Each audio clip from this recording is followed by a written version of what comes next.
জয়ে শুরু বাংলাদেশি বিশ্বকাপ মিশন। রিশাদের পর হৃদয় লিটনের ব্যাটে লঙ্কানদের 2 উইকেটে হারল টাইগাররা।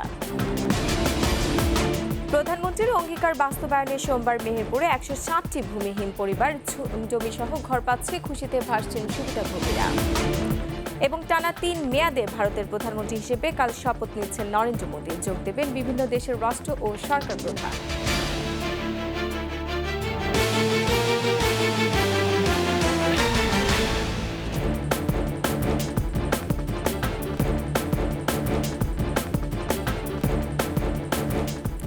শুনছিলেন ফার্স্ট সিকিউরিটি ইসলামী ব্যাংক পিএলসি সংবাদ শিরোনাম।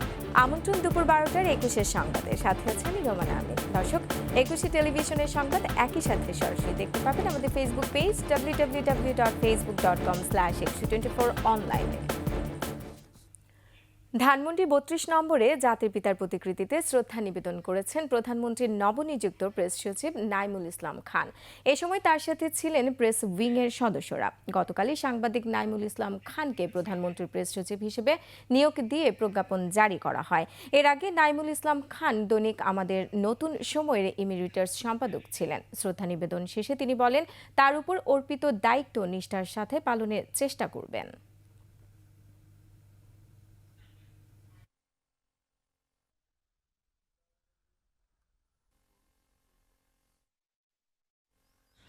জ্ঞান, বুদ্ধি, মেধা, শ্রম দিয়ে আমি চেষ্টা করব কাজ করতে। বাংলাদেশের মানুষ, বাংলাদেশের সামগ্রিক কল্যাণ এবং উন্নয়নে মাননীয় প্রধানমন্ত্রী যেভাবে কাজ করছেন, সেটা দেশে বিদেশে মিডিয়ায় এবং সাধারণ মানুষের কাছে পুরোপুরি উজ্জ্বলভাবে যেন পৌঁছায়, সেই জায়গাটাতে আমার যেটুকু এক্সপিরিয়েন্স মিডিয়াতে কাজ করার, সেটা কাজে লাগিয়ে আমি আমার সাধ্যমতো চেষ্টা করি। সুষ্ঠু ও শান্তিপূর্ণ নির্বাচনের দাবিতে ও সাজেকের বাঘাহাটে নির্বাচনী এজেন্টদের হুমকির প্রতিবাদে রাঙ্গামাটির বাঘাইছড়ি উপজেলায় সকাল সন্ধ্যা সড়ক ও নৌপথ অবরোধ চলছে। ভোর 6টা থেকে সড়ক ও নৌপথ অবরোধ চলাকালে বাঘাইহাট সাজেক সড়কে অবরোধে সমর্থনকারীরা টায়ার জ্বালিয়ে অবরোধ সৃষ্টি করে। মাছলং নির্বাচন পরিচালনা কমিটির ডাকে সড়ক ও নৌপথ অবরোধ চলছে। কর্মসূচিতে সমর্থন দিয়েছে United people's Democratic front UPDF. Baghaichhari উপজেলা সার্কেলের অতিরিক্ত পুলিশ সুপার জানান, এখনো কোনো অপ্রীতিকর ঘটনার খবর পাওয়া যায়নি। এদিকে সাজেক পর্যটন কেন্দ্রে 3 শতাধিক পর্যটক আটকা পড়েছেন। রোববার বাঘাইছড়ি উপজেলা পরিষদ নির্বাচন হওয়ার কথা থাকলেও নির্বাচনটি স্থগিত করে কমিশন। নারায়ণগঞ্জের বন্দর থানায় পূর্বশত্রুতার জের ধরে মনু মিয়া নামে এক যুবককে কুপিয়ে ও পিটিয়ে হত্যা করেছে প্রতিপক্ষ। গেল শুক্রবার বিকালে উপজেলার মুরাদপুর এলাকায় এই ঘটনা ঘটে। নিহতের স্বজনেরা জানান, পূর্বশত্রুতার জেরে সন্ত্রাসীরা বাড়িতে প্রবেশ করে কুপিয়ে ও পিটিয়ে আহত করে চলে যায়। আহত অবস্থায় তাকে উদ্ধার করে ঢাকা মেডিকেল কলেজ হাসপাতালে নিয়ে গেলে চিকিৎসক তাকে মৃত ঘোষণা করে। বন্দর থানার ভারপ্রাপ্ত কর্মকর্তা জানান, পূর্বশত্রুতার জেরে সন্ত্রাসীরা তাকে হত্যা করেছে। হত্যার সাথে জড়িতদের গ্রেফতারে পুলিশের অভিযান চলছে।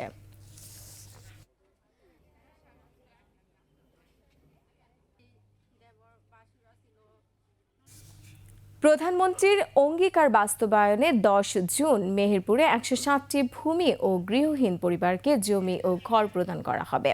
ভিডিও কনফারেন্সে যুক্ত হয়ে জমি ও ঘর হস্তান্তর করবেন প্রধানমন্ত্রী শেখ হাসিনা। এদিন তাদের হাতে তুলে দেওয়া হবে জমির দলিল। জমি সহ ঘর পাওয়ার খুশিতে ভাসছেন সুবিধাভোগীরা। কৃতজ্ঞতা জানিয়েছেন বঙ্গবন্ধু কন্যার প্রতিও। মেহেরপুর প্রতিনিধি ফারুক হোসেনের রিপোর্ট, জানাচ্ছেন রত্না জামান।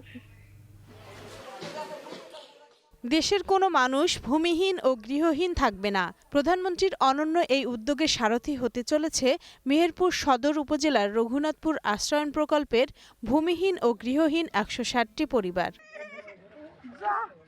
এরই মধ্যে 2টি ঘর, একটি বাথরুম, বারান্দা ও লাল সবুজ রঙের টিনের দৃষ্টিনন্দন ছাউনির ঘরগুলোতে বসবাস শুরু করেছেন আশ্রয়হীনরা। এছাড়া পাকা রাস্তা, পানি, বিদ্যুৎ ব্যবস্থা সহ বাচ্চাদের পড়াশোনার জন্য নির্মাণ করা হয়েছে একটি স্কুল। এরই মধ্যে 4 কোটি 80 লাখ টাকা ব্যয়ে সদর উপজেলার রঘুনাথপুর আশ্রয়নে নির্মাণ করা হয়েছে 160টি ঘর। প্রতিটি ঘরের নির্মাণে খরচ হয়েছে 3 লাখ টাকা। নিজেদের ভাগ্য বদলে যাওয়ায় আবেগে আপ্লুত আশ্রয়হীনরা। আমার স্বামী নেই, আমার একটা ছেলে আছে, আমি নিজেও ভাবতে পারি নিজে এরকম ঘর আমার ভাগ্য হবে। আমি জীবনে কোনো ঘর বাড়ি ছিল না, আমি এই ঘর বাড়ি পেয়ে আমি বড় আনন্দিত প্রশাসিত এবং প্রধানমন্ত্রীকে আমি ধন্যবাদ জানাই। জমি সহ আমরা ঘর পেয়েছি, আমরা মিটার পেয়েছি, আমরা বসবাস করার জায়গা পেয়েছি, আমরা স্থানীয়স্থ হয়েছি এখানে। তারপরে আমাদের অনেক সুখ সুবিধা শেখ হাসিনা দিয়েছে। দ্বিতীয় আশ্রয়ন প্রকল্পের অধীনে ঘরগুলো প্রতিস্থাপন করা হয়েছে। এখানে 160টি একক ঘর নির্মাণের জন্য বরাদ্দ আসে। আমরা অক্টোবর মাসে আমরা এই কাজগুলো শুরু করি এবং আমাদের 160টি ঘর নির্মাণ শেষ পর্যায়ে অধিকাংশ ঘরে লোক উঠে গিয়েছে। প্রকল্পের আওতায় অসচ্ছল পরিবারগুলোর জন্য রোজগারের ব্যবস্থা করারও আশ্বাস দিলেন জনপ্রশাসন মন্ত্রী। আয়ের বিষয়গুলো আমরা দেখছি, তার জন্য নিরাপদে থাকে সে বিষয়গুলো দেখছি। ঠিক পার্শ্ববর্তী জায়গাতে আমরা স্কুল করে দিয়েছি, তো স্কুলটা আছে, সেখান থেকে শিশুরা ওখানে স্কুলে লেখাপড়া করতে পারে। এ নিয়ে মেহেরপুর জেলায় 660টি পরিবারে ঘর হস্তান্তর সম্পন্ন হবে। রত্না জামান, 21 টেলিভিশন। আর এরই সাথে শেষ করছি দুপুর 12টার 21 সংবাদে যাবার আগে ফার্স্ট সিকিউরিটি ইসলামী ব্যাংক পিএলসি সংবাদ শিরোনামগুলো আরও একবার। জয়ে শুরু বাংলাদেশি বিশ্বকাপ মিশন। ঋষাদের পর হৃদয় লিটনের ব্যাটে লঙ্কানদের 2 উইকেটে হারল টাইগাররা। প্রধানমন্ত্রীর অঙ্গীকার বাস্তবায়নে সোমবার মেহেরপুরে 107টি ভূমিহীন পরিবার জমি সহ ঘর পাচ্ছে, খুশিতে ভাসছেন সুবিধাভোগীরা। এবং টানা 3 মেয়াদে ভারতের প্রধানমন্ত্রী হিসেবে কাল শপথ নিয়েছেন নরেন্দ্র মোদী। যোগ দেবেন বিভিন্ন দেশের রাষ্ট্র ও সরকার প্রধান।